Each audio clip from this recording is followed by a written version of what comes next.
Esta es la última unidad de esta materia, Sistema Nacional de Inversión Pública. Vamos a empezar anotando las perspectivas de inversión pública que el MEP ha previsto para el periodo 2011-2015. Prácticamente es necesario reconocer que estas proyecciones definen lo que podría llamarse el plan de mediano plazo del actual gobierno. Para este efecto, el MEP propone un crecimiento normativo del orden del 6.5% anual para el periodo 2012 al 2015. Y con esta meta de 6% anual, se prevé una inversión total que ascenderá prácticamente al 30% del Producto Bruto Interno.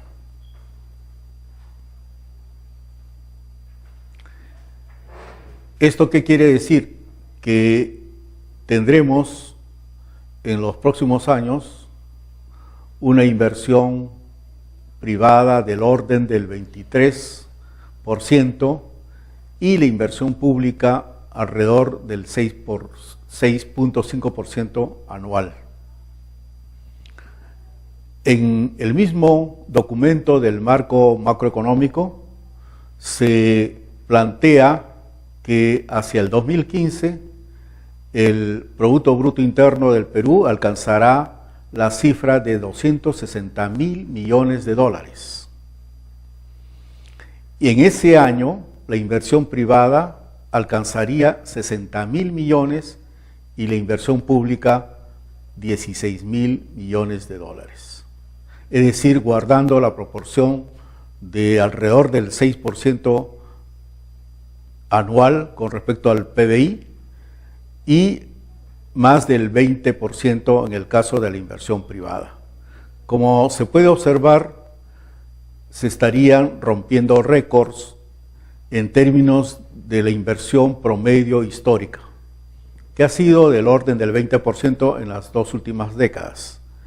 Esto significaría que la inversión privada va a superar el 15% promedio anual histórico y pasaría para más allá del 23%. Y en el caso de la inversión pública, de alrededor de 5% a más del 6.5% anual. Con respecto a todas estas cifras al Producto Bruto Interno, ¿qué tiene que ver este asunto con el desempeño del sector público? Bastante, porque aquí ustedes en el cuadro pueden observar cómo es que estas metas están previéndose para cada uno de los años a partir del 2012, 2013, 2014, 2015, notándose que la inversión privada es la gran llamada a lograr ese crecimiento sostenido del 6.5% anual en el Producto Bruto Interno. ¿Qué tiene que ver esto con el SNIP? El SNIP nada menos que tiene que cambiar la estrategia y a la vez tiene que multiplicar su acción. Actualmente, el promedio de programas de inversión pública que han sido aprobados, es decir, viabilizados, han llegado a un promedio de 9.000 millones de dólares anuales, según la propia evaluación del MEF. Pero de este monto de 9.000 millones de dólares, la cifra ejecutada ha sido un poco más de la mitad, 5.040 millones o 5.400 millones de ejecución, que representa alrededor del 60% de los proyectos de inversión pública aprobados.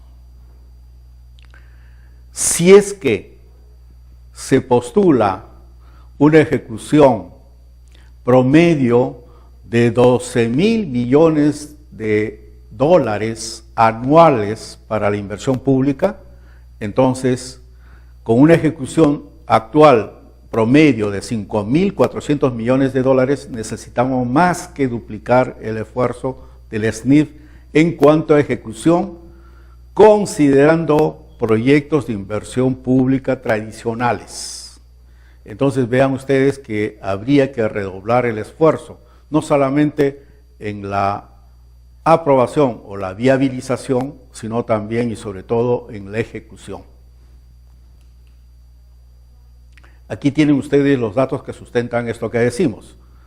Verán, entre el 2005 y 2011, ¿no?, el promedio pues, de proyectos viabilizados, es decir, aprobados en el banco de proyectos, es pues alrededor menor a 9.000 millones de dólares en promedio, ¿no? Estamos considerando del 2007 al 2011, ya es una cifra que está alrededor de 9.000 millones de dólares. Pero la ejecución, como se observa en este cuadro, es pues en promedio más allá, poco más allá de 5.400 millones de dólares, que es lo que hemos dicho. Ustedes podrán observar justamente entre 2007 y 2010, el promedio pues no llega a ser equivalente a los proyectos aprobados. Entonces siempre va a existir esa brecha entre la aprobación de proyectos y la ejecución de los mismos. Entonces, el reto de la inversión pública sería, si es que se mantiene lo que se llama el SNIP tradicional, nada menos que duplicar no solamente el esfuerzo del banco de proyectos por aprobar los proyectos, sino también duplicar, más que duplicar, el volumen de proyectos ejecutados en cuanto a montos. Ahora bien, esto, sin embargo, es un reto que está alrededor del 6.5% de la inversión pública. Es decir, está asimilando el desempeño del sector público, del Estado como ente inversor. Sin embargo, el reto mayor está en la promoción de la inversión privada. ¿Por qué razón? Porque la inversión privada, fíjese que entre 2011 y 2015 debe duplicarse. En el 2012, más o menos debe ser alrededor de 31.000 millones de dólares. Para pasar al 2015, en pocos años, a 60.000 millones de dólares. Es decir, la inversión se va a duplicar. Más que duplicar, la inversión privada tendría que duplicarse. ¿Qué tiene que ver la inversión pública en esto? Mucho. Porque la inversión pública está llamada a crear las condiciones favorables para que la inversión privada, tanto nacional como extranjera, concurran al territorio nacional y hagan su labor. Esto que decimos es el reto mayor de la inversión pública. Es decir, este es el desafío que la inversión pública tiene que desempeñar eficientemente en los próximos 4 años. Ahora bien, hay dos sectores que son verdaderamente cruciales para que la inversión pública genere las condiciones favorables, el clima favorable a la inversión. En términos económicos, cerrar el déficit de infraestructura que se estima, es decir, los propios empresarios a través del Instituto Peruano de Economía, estima en 37.000 millones de dólares. Otra entidad que es Proinfraestructura está estimando que al 2015 el déficit de inversión es 50.000 millones de dólares. Entonces, evidentemente, fíjense ustedes que todo ese déficit es valorado en una cantidad que cubriría la inversión privada que tendría que hacerse en un año. Este dinamismo, evidentemente, se tiene que sostener en apuntalar una serie de obras, que aquí en el cuadro que Proinversión destaca, se señala los porcentajes en donde deben focalizar su atención. ¿Por qué la infraestructura? Porque el Perú ya ha despegado. El Perú está con un crecimiento sostenido de más del 6% anual en los últimos años. Y el entorno en el cual está ejerciendo su acción como economía nacional es un entorno que, pese a la existencia de una crisis financiera internacional y pese a la existencia de cambios en el poder mundial de las economías, el Perú tiene una gran demanda por productos y recursos naturales.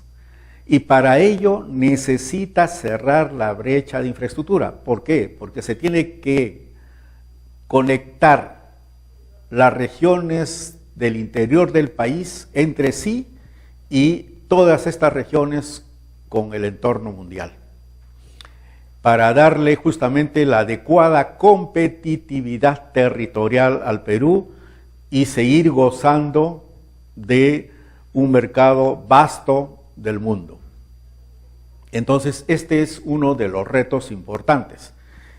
Y aquí justamente es donde la inversión privada y las nuevas formas de promoción a través de la inversión pública deben ser eficientes en lograr atraer inversión extranjera y también dinamizar la inversión privada nacional.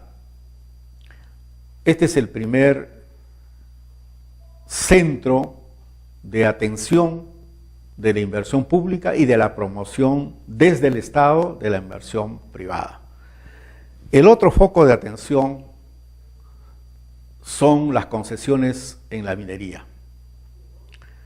Se ha demostrado cuál es el efecto multiplicador de la producción y de las exportaciones, derivado de la producción minera.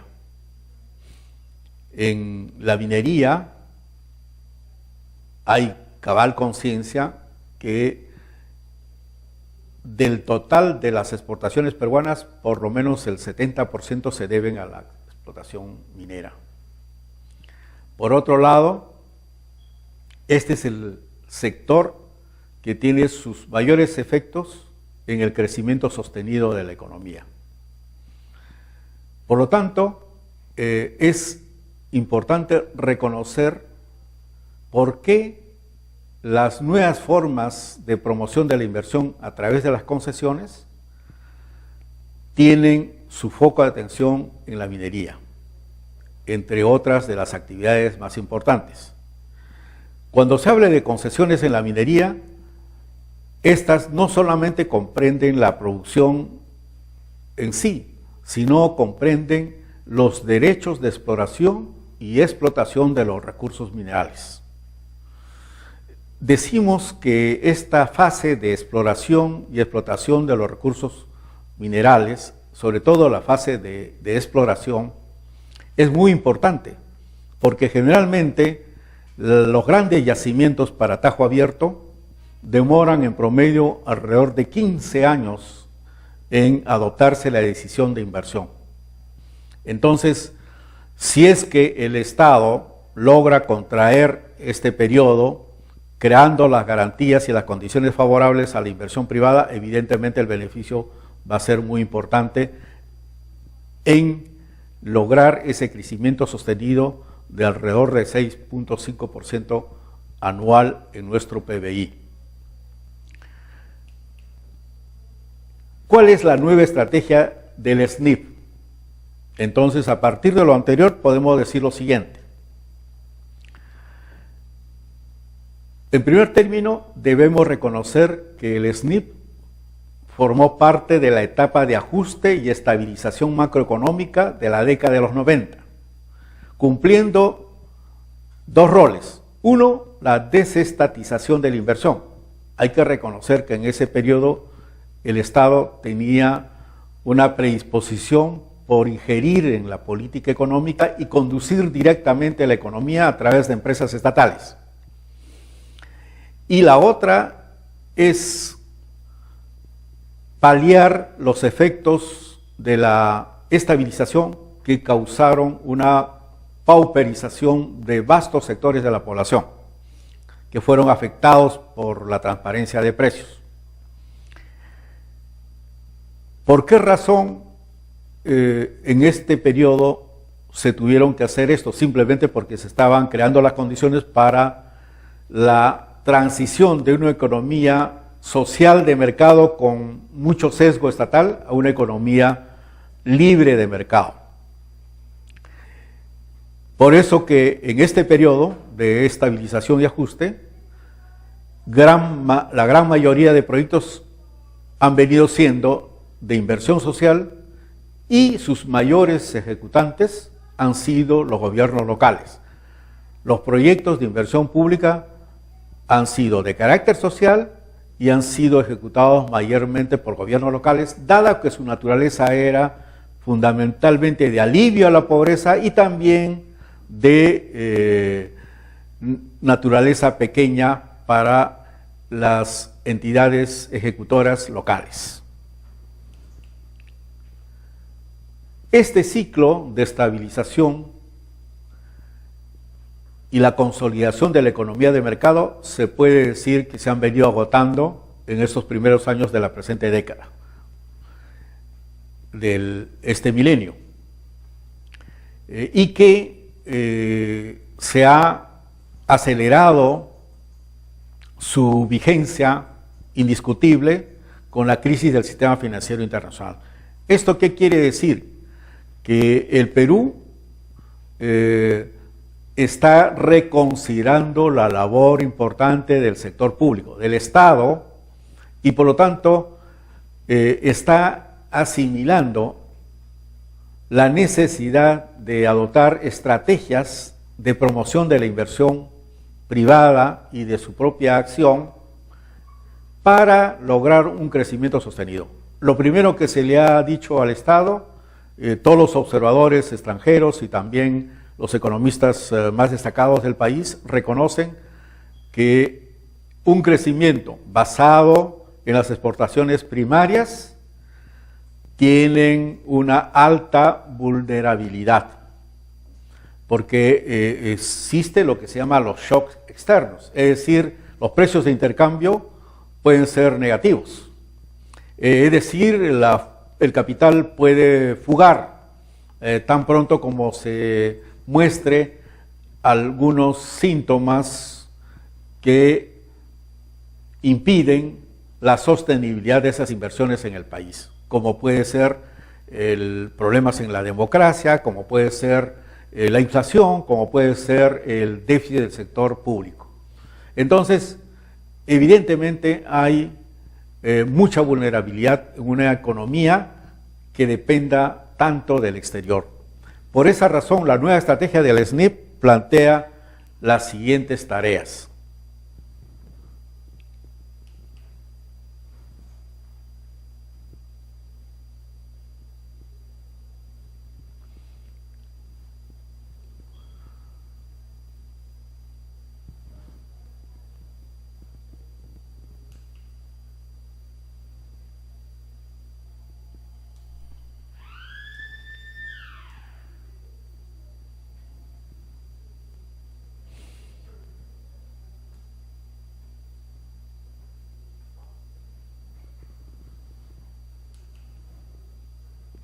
El objetivo es mantener el crecimiento a lo menos durante 2 décadas.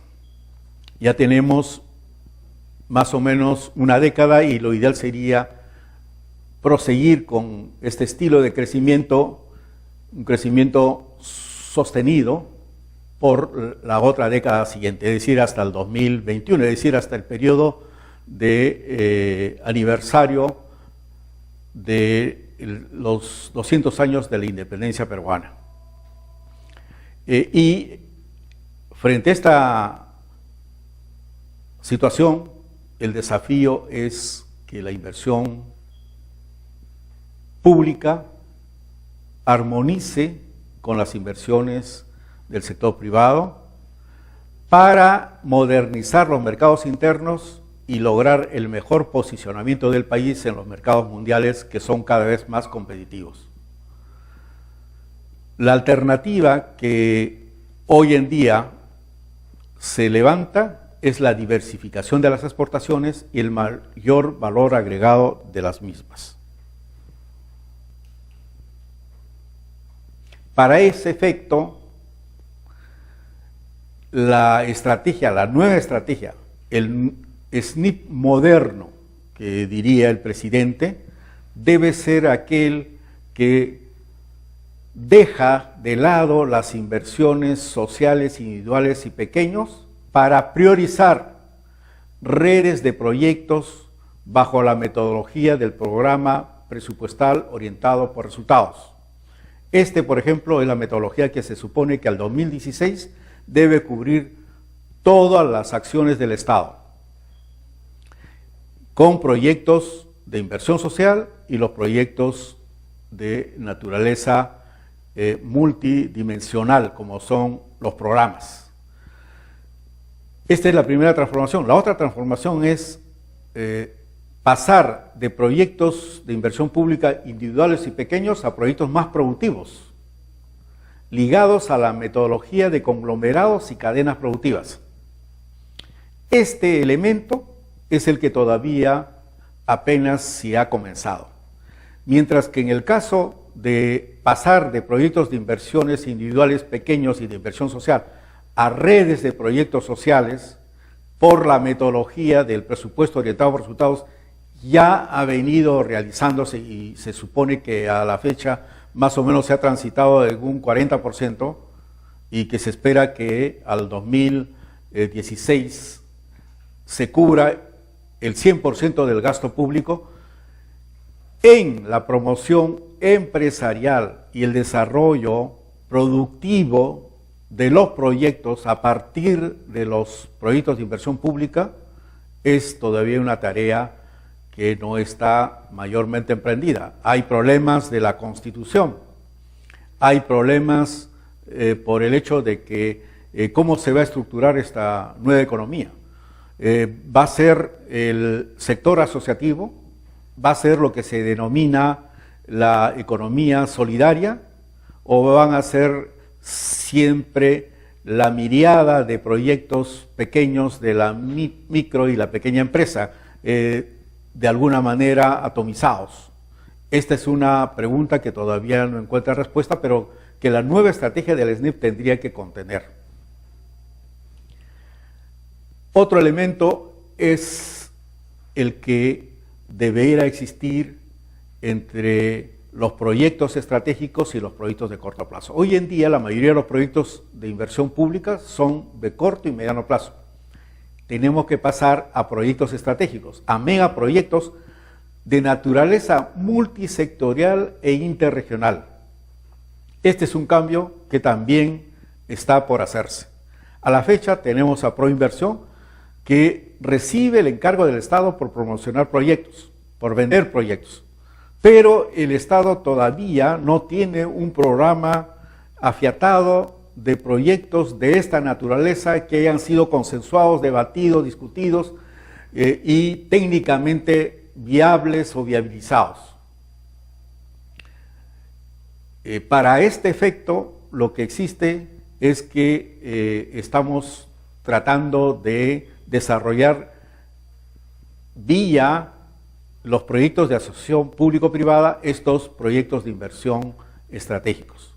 Entonces estamos tratando de pasar de proyectos locales a proyectos nacionales, binacionales, regionales e internacionales. Esto que se refiere a proyectos binacionales, evidentemente es muy importante, porque existen una serie de proyectos que ya se están concibiendo con países como Corea, a nivel internacional con China, a nivel internacional con los Estados Unidos, con Canadá, así como proyectos con nuestros países vecinos, con Chile, con Ecuador, con Bolivia, o proyectos regionales como los proyectos de infraestructura y de promoción de redes productivas como son los proyectos IRSA. Como se observa, la asociación público-privada será el principal mecanismo para que el Estado logre persuadir la mayor inversión sostenida del sector privado. En la legislación peruana, la asociación público-privada, bajo la forma de concesión, que es la más importante, es un contrato que se firma entre el Estado y una empresa, que puede a su vez estar conformada por un consorcio de empresas, por el cual el Estado, que puede ser el gobierno central, regional, local, otorga la ejecución y explotación de determinadas obras públicas, de infraestructura o la prestación de servicios públicos por un plazo determinado. La ganancia que obtendrá el sector privado de esto es evidentemente la viabilidad social, el respaldo frente a problemas críticos como son los problemas regionales y sociales, el obtener de alguna manera la calidad esperada para su competitividad internacional, y los usuarios deben pagar por eso tanto tarifas especiales por los bienes y servicios, así como peaje en el caso de las obras de transporte.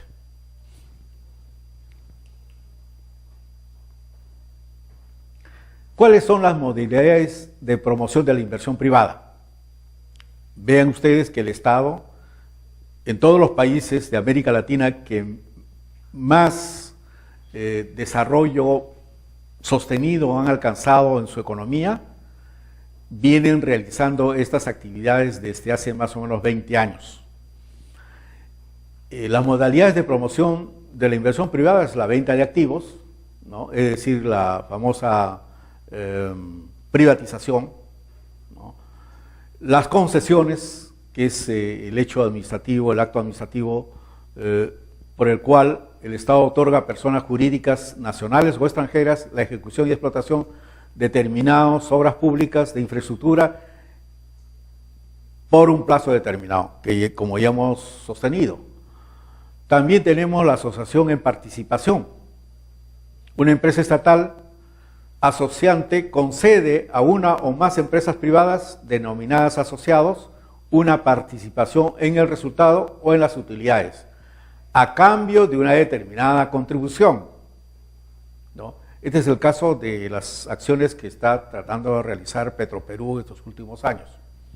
Contrato de gerencia es la modalidad contractual mediante el cual el Estado, a través de cualquiera de sus 3 niveles de gobierno, cede temporalmente a otras personas jurídicas o naturales, nacionales o extranjeras, la dirección, administración o gestión de una empresa estatal.